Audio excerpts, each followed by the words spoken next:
안녕하세요. 곽규섭 북한영상TV 김정은 대회부 시간입니다. 지난달 4일 김여정의 대남 비난 담화를 필두로 시작된 북한의 강경 도발 국면이 어느덧 한 달이 지나고 있습니다. 그리고 김정은이 군 참모부에서 올린 대남 군사행동 조치를 전격적으로 보류시킨 지도 10여일이 지나고 있습니다. 지난 영월 동안은 마치 아무 일 없은 듯이 조용했습니다. 조금 끄림칙하기까지 합니다. 이런 가운데 김정은의 모습이 지난달 7일 당 정치국 회의를 주재한 이후 또다시 근 한 달간 모습을 보이지 않고 있습니다. 이에 따라서 국내 언론과 전문가들은 지난 4월 중순에 이어 또다시 수많은 설들을 쏟아내고 있습니다. 이러한 미묘한 국면에서 우리가 잊어서는 안 되는 것은 김정은이 군사행동을 취소하거나 백지화한 게 아니라는 점입니다. 사안의 본질을 정확하게 우리는 추적해 나가야 합니다. 어떤 이벤트성 뉴스라든지 카드라 첩보에 우리가 너무 매몰되어서는 안 되겠습니다. 그야말로 우리는 흔들림 없이 대비에 또 대비를 해 나가야 한다고 생각합니다. 이같이 북한의 내부 상황과 남북 관계가 좀 미묘하고도 아주 급박하게 돌아가고 있는 데 대해서 우리 정부는 지금 어떻게 대응하고 있을까요? 조금 걱정이 됩니다. 예나 지금이나 아주 천편일률적으로 대응하고 있습니다. 인내와 대화만 이야기를 하고 있지 않습니까? 맞은 사람이 때린 사람 입장을 더 생각해 주는 느낌도 많이 듭니다. 대통령 곁에서 자문하는 분들은 이제 우리가 보다 성찰해야 할 때다. 김정은이 얼마나 화가 났으면 그렇겠냐. 연락사무소 폭파는 북한 영토에서 일어났기 때문에 우리가 왈가왈부할 일이 아니다. 토발이라고 말할 수 없다. 이렇게까지 이야기합니다. 정말 피가 거꾸로 솟는 이야기입니다. 이런 사람들의 영향을 받아서인지 대통령께서도 인내가 답이다. 미국 대선 이전에 어떤 트럼프와 김정은 간의 회담을 한번 주선해 보겠다. 이런 이야기들을 국제회의에서 이야기를 하셨습니다. 정말 답답합니다. 번지수가 틀려도 너무나 틀리기 때문입니다. 아직도 우리 사회가 북한의 김정은에 대한 미몽에서 깨어나지 못하고 있는 것 같습니다. 트럼프는 물론이고 세계 각국의 지도자들이 우리 대통령님을 어떻게 볼지를 생각해 보면 참 답답합니다. 우리 국민들의 상처난 마음, 어떤 국격은 우리 생각지 않고 어떤 김정은을 달래는데 정말 모든 정력을 기울이고 있습니다.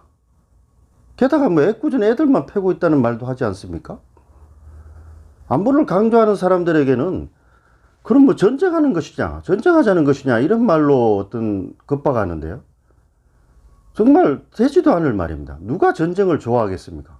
그렇지만은 전쟁을 할 수 있다는 마음을 가지고 당당하게 대할 때 상대가 우리를 생각하고 그런 행동을 못하게 하자는 거지. 누가 전쟁하자고 하는 사람이 누가 어디 있습니까?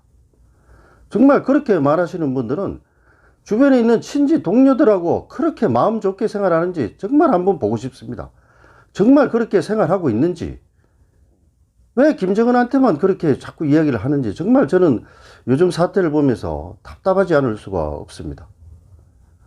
솔직히 이야기하면 김여정이 말이 맞는다는 느낌도 듭니다. 김여정이 달 따릉한다고 하지 않았습니까? 우물가에 숭늉 찾는다고 이야기하지 않았습니까? 정말 이런 느낌을 지울 수가 없습니다. 분명히 말하자면 지금은 위기입니다. 상대를 과소평가해서도 안 되고 상대를 몰아붙여기만 해서도 안 됩니다. 너무 믿어서도 안 되고 정말 치열하게 머리를 맞대고 전략 전술을 분석해서 대응해 나가야 될 때입니다. 정말 현실을 직시하는 것부터 우리가 시작을 해야 됩니다. 그렇지 않으면은 어떤 또 조만간 제2의 연락사무소 파괴 같은 일을 당할지도 모릅니다.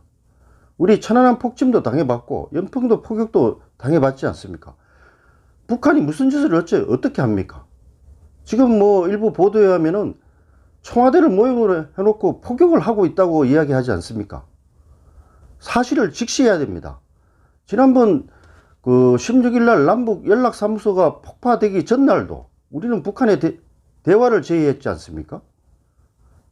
8천만이 함께 가자고. 그렇지만 곧바로 연락사무소를 그것도 다이너마이트로 공중 분해시키지 않았습니까? 이런 그 북한과 우리는 상대를 해 나가야 됩니다.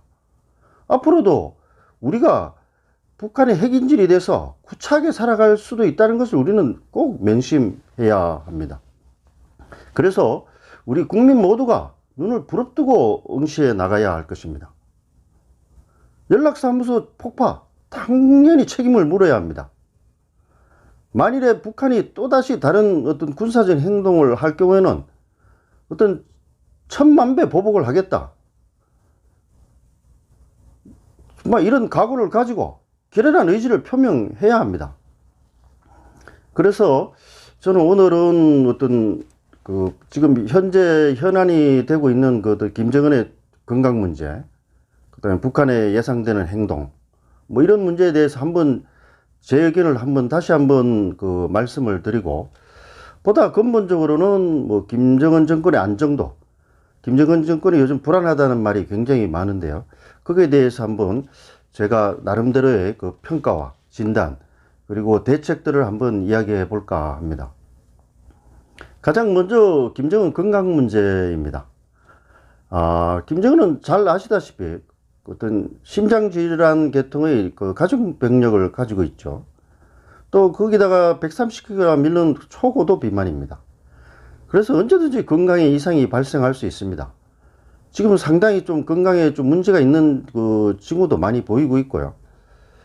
실제로 그 지난 그 4월 11일 날 그 당 정치국 회의 이후에 어떤 그 이유를 보면은 순천 인비료공장 준공식, 그다음에 당 중앙군사위원회 회의, 당 정치국 회의, 그 세 차례만 모습을 보이지 않았습니까? 지난번 24일 날 했다는 화상회의는 뭐 전혀 사진 자료가 없기 때문에, 어떤 관련 자료가 없기 때문에 일단 생략을 하겠습니다. 그렇지만 이렇게 볼 때는 어떤 건강 이상을 충분히 상정해 볼 수 있겠습니다. 그렇지만은 병상에서도 통치할 수 있는 게 국가의 지도자들입니다. 특히 폐쇄자이자 사회이자 신정국가인 북한에서 최고 지도자의 활동, 그것도 건강 상태를 정확하게 파악한다는 것은 말처럼 쉬운 일이 아닙니다. 따라서 우리가 김정은의 건강 상태에 당연히 관심을 가져야 됩니다. 그렇지만 너무 과도하게 비중을 두지 말았으면 하는 게 제 기본적인 생각입니다. 많은 사람들은 뭐 김정은이 죽으면 북한이 큰 혼란에 빠져들고 붕괴할 수도 있다, 뭐 이런 기대를 가지고 있습니다. 뭐 그 마음 충분히 이해는 합니다. 또 그럴 수도 있겠죠. 그렇지만은 북한은 뭐 수령 1인 체제지만 실제적으로는 조직, 그 시스템으로 움직이는 사회입니다. 수령이 절대자이지만 역설적으로 오히려 꼭두가시에 불과하다고 이야기할 수도 있습니다. 김정은의 신변에 특이사항이 발생하면은 그 역할을 할 사람과 방안은 많고도 많습니다. 없는 게 아닙니다. 또 다른 수령을 세우면 되기 때문입니다. 당 조직지도부가 제가 핵심 역할을 할 거라고 이야기를 많이 했죠. 당 조직지도부는 평소에는 수령 1인을 위해서 활동하지만 그와 함께 플랜 B를 가지고 움직이는 조직입니다. 김여정이 지난번에 그 조직지도부 제1부부장으로 옮겨간 것도 다 이런 선상에서 저는 이해를 하고 있습니다. 지난 4월 중하순 그 신병 이상설이 한참 나돌 때 저는 건강 이상설이 아닌 기획 자명이다, 김정은이가 어떤 깜짝 이벤트를 준비하고 있다는 어떤 전략적 도발을 위한 그런 저는 주장을 제가 했었죠. 뭐 36살의 그 젊은 나이, 국가 차원의 그 지도자 건강관리 체계, 크리스마스 선물 공세, 뭐 종족이 묘연했던 김경희의 재등장, 뭐 이런 것 같은 깜짝 이벤트, 코로나19, 한국 총선, 미국 대선, 뭐 그리고 최고인민회의를 깜깜이 연기하고 당 정치국 확대회를 또 개최했던 점, 김정은의 그 연초에 새로운 전략무기 공개 예고, 그리고 최근 핵개발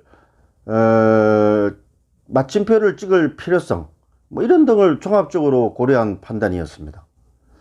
그래서 저는 김정은이 금수한 기념궁전을 공식 참배하지 않은 것을 곧바로 건강 이상으로 연결시키지 말아야 된다. 미리 참석했을 수도 있다.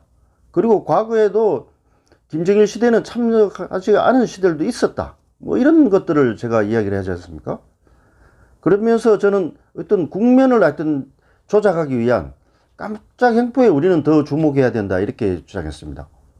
그것이 바로 어떤 국가안보, 어떤 조기경보 차원에서 저는 더 바람직한 접근이다. 저는 이렇게 봤습니다. 지금의 상황 그때하고 좀 많이 달라졌습니다. 그렇지만 큰 틀에서 보면 크게 변하지 않았다고 저는 봅니다. 오히려 어떤 김정은의 건강 문제에 대해서는 더 확신을 가지게 되었습니다.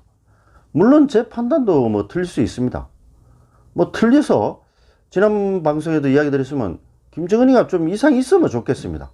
그래서 많은 사람들이 바라는 대로 어떤 북한 사회에 또 다른 변화가 시작되었으면 좋겠습니다. 그렇지만은 현실은 현실대로 우리가 봐야 됩니다.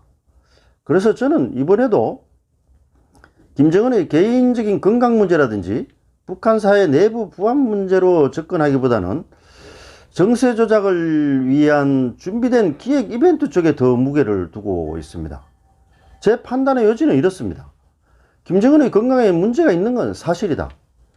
그러나 국정 운영에 지장을 줄 정도는 아니다. 오히려 자명을 통해서 최후의 승부수를 띄우기 위한 타이밍과 방법을 모색하고 있을 가능성이 크다. 파이널 카운트다운은 이미 시작되었다. 지금 폭풍 전야에 고열하고 할 수 있다. 뭐 이렇게 저는 제가 생각하는 것을 이야기할 수 있습니다.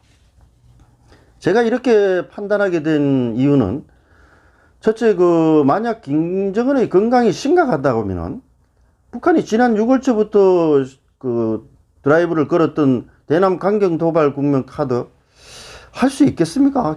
김정은의 건강이 그게 심각한 상태인데 저는 뭐 그렇게 무모하게 북한이 어떤 남북한 관계를 활용하지 않는다고 봅니다. 저는 김여정이 전면에 나섰지만은 이번에 김정은과 김여정은 한 몸입니다.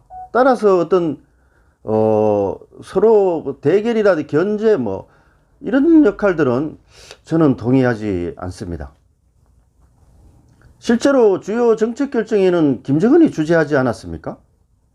국내의 많은 전문가들이 김정은과 김여정 관계를 국합 내지 백합으로 나누거나 견제설을 이야기하는데 저는 뭐 거의 소설 수준으로 보고 있습니다.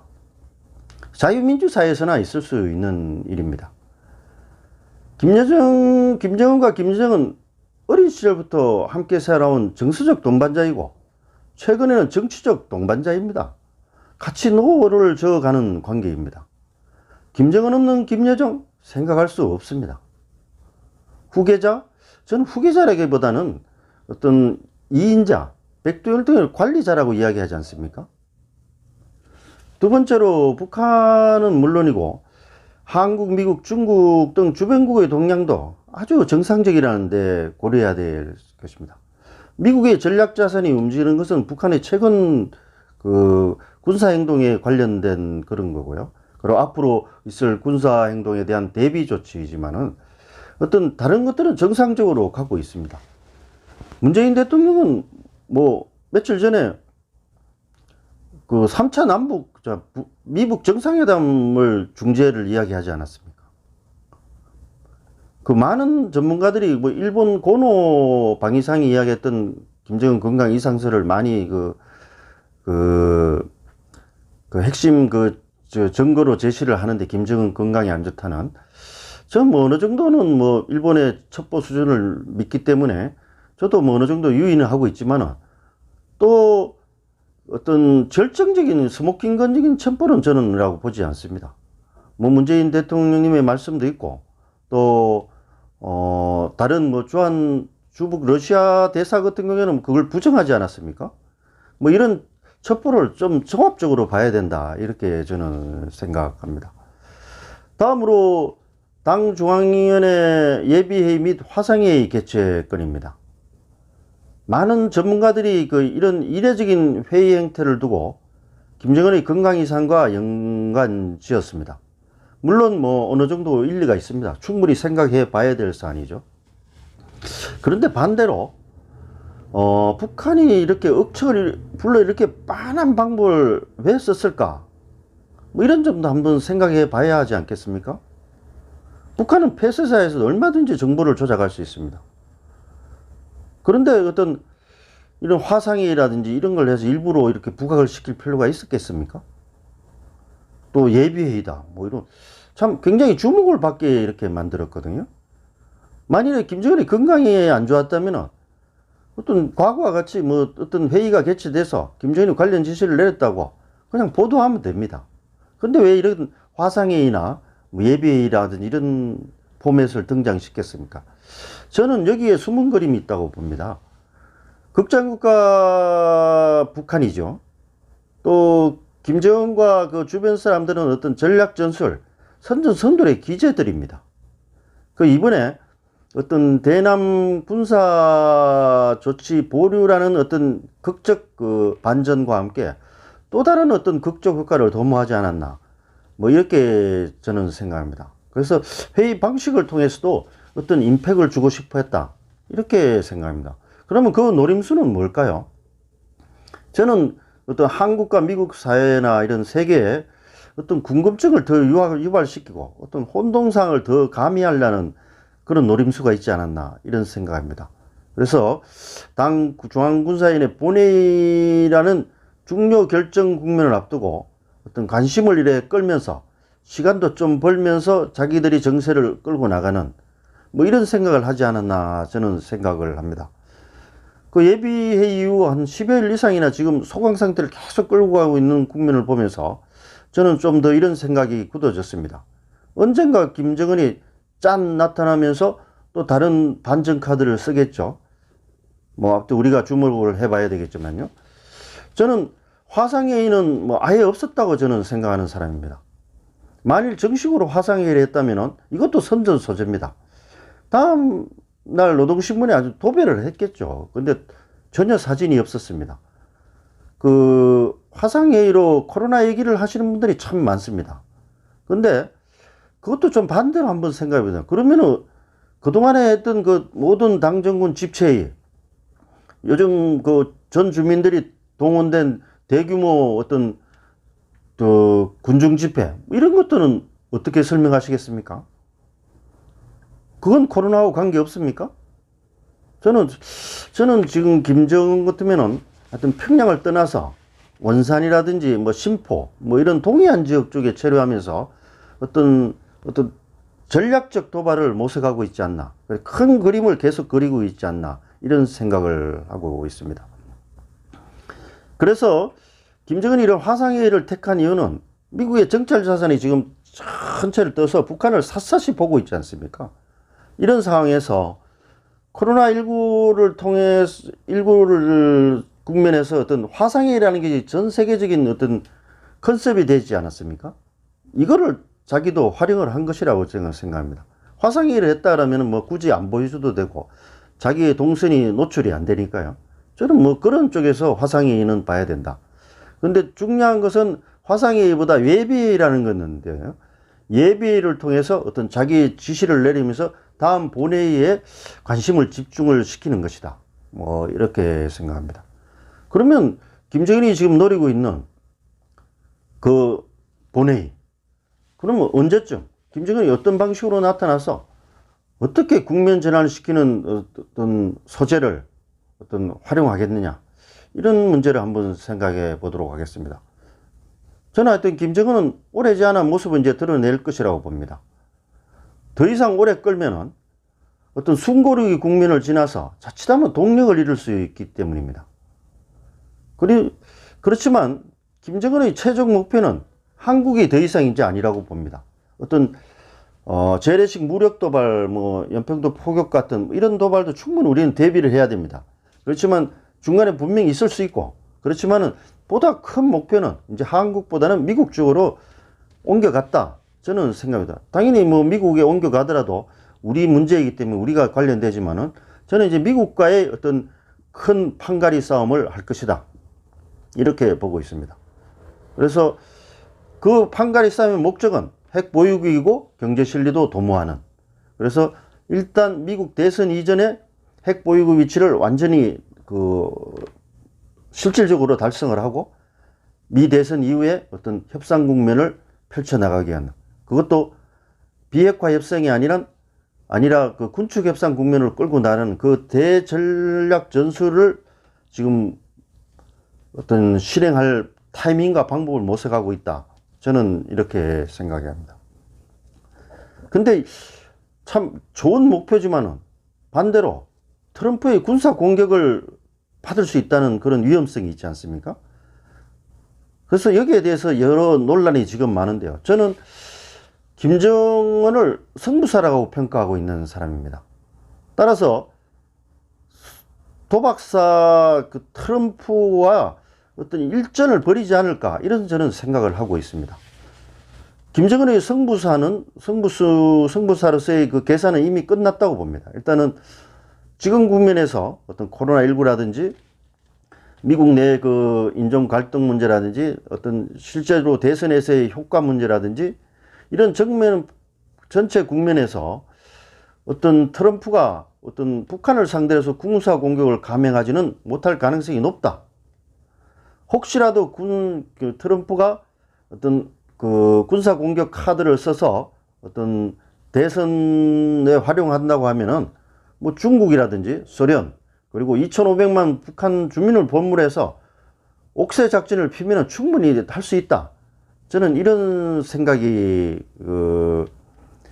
판단이 김정은이 섰다고 생각이 됩니다. 그래서 지금 우리 대남 도발을 통해서 우리 정부에 대해서 큰 칼춤을 놔둬도 움직이게 못하게 만들고 차라리 자기 편을 들게 만들고 또 북한 주민들에게는 이제 어떤 전쟁 분위기를 하여튼 고조시키는 이런, 또 중국에게는 우리는 우리의 길을 가니까 당신은 나를 도와줄 수밖에 없지 않느냐, 뭐 이런 메시지도 보내고요. 그래서 미국한테는 우리는 죽게 하면은 까무러치식으로 이제 갈 테니까 너들 우리에 대해서 가는 길을 막지 말아라, 뭐 이런 시그널을 보냈다고 저는 봅니다. 그리고 최근 뭐 어떤 북한에서 뭐 당 정치국 회의라든지 뭐 내각 전원회의 이런 걸 통해서 평양 시내 그 생활 문제 이런 것들을 굉장히 강조하고 있는데요. 저는 뭐 이런 그 회의도 어떤 이런 국면하고 연관지어서 저는 해석을 하고 있습니다. 당연히 뭐 어떤 지금 제재 국면이 장기화되고 코로나 국면에서 어렵지 않습니까? 거기에서 어떤 지도자가 평양만 하면은 정말 친위 세력 중에 친위 세력 아닙니까? 2,500만 중에 10분의 1이 평양에서 그야말로 3대 세습을 같이 하고 같은 운명 공동체 아닙니까? 그래서 자기의 그 바운다리 속에서 있는 그 배급을 받는, 뭐 다른 데는 지금 배급을 못 받지 않습니까? 배급을 받는 사람이라도 확실히 챙겨놓는 장치를 갖추는 것이다. 그래서 자기는 그 인민 생활을 이렇게 생각하는 지도자다. 그리고 나는 너희들은 나와 같이 가야 된다. 뭐 이런 거를 주입하는 그런 일련의 수단이 아닐까. 뭐 일반적인 평가도 있었지만 저는 이런 국면과 관련해서는 그런 것까지도 연관지어 저는 생각하고 있습니다. 그럼 마지막으로 북한의 전략 무기 도발 시기와 방법을 한번 이야기해 보도록 하겠습니다. 뭐 이 내용은 지난 시간에 제가 큰 그림과 자세하게 이야기를 드렸기 때문에 오늘은 뭐 간략하게 이야기를 하겠습니다. 분명한 것은 김정은이 올해 1월 달에 새로운 전략 무기, 그것도 충격적인 무기를 공개하겠다고 천명한 사안이라는 점입니다.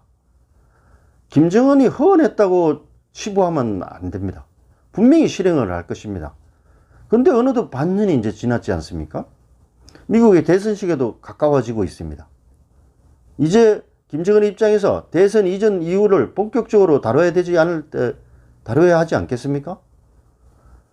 일단 그래서 저는 북한은 이번에 미리 예고했던 당 중앙군사위원회 본회의나 당 전원회의 뭐 이런 회의 개최를 통해서 일단 지난 한 달 동안의 그 대남 도발 승리를 자축하고 어떤 대미 도발을 위한 모종의 도발을 결정할 것이다. 저는 이렇게 예상합니다. 특히 그 김여정에 대해서는 앞으로 그 위상을 강화시켜주기 위해서 그 대남 도발을 어떤 진도에서 승리로 이끄는 그런 군사 지도자의 그런 면모를 부여해주면서 어떤 군사 칭호도 주고 당 중앙군사위원회 위원으로 보임하는 뭐 이런 행동을 하지 않을까, 조치를 취하지 않을까 이렇게 생각하고 있습니다. 그리고 그 미국을 향한 전략무기 시험은 이제 그동안 계속 준비를 해왔기 때문에 이제 거의 완료된 상태라고 생각합니다. 김정은의 명령만 떨어지면 이제 실행을 옮길 수 있는 단계이지 않을까 이렇게 추정합니다.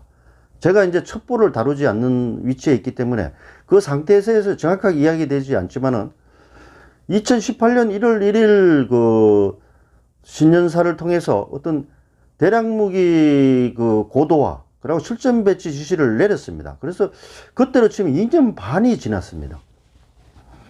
정말 속도전, 그 말리마 속도를 해서 했을 거고 모든 자원이 가용되었고 특히 그 1월 1일 날 김정은이 그렇게 공개적으로 예고한 상태이기 때문에 이제 완료되었다고, 준비는 완료되었다고 보는 것이 정상입니다.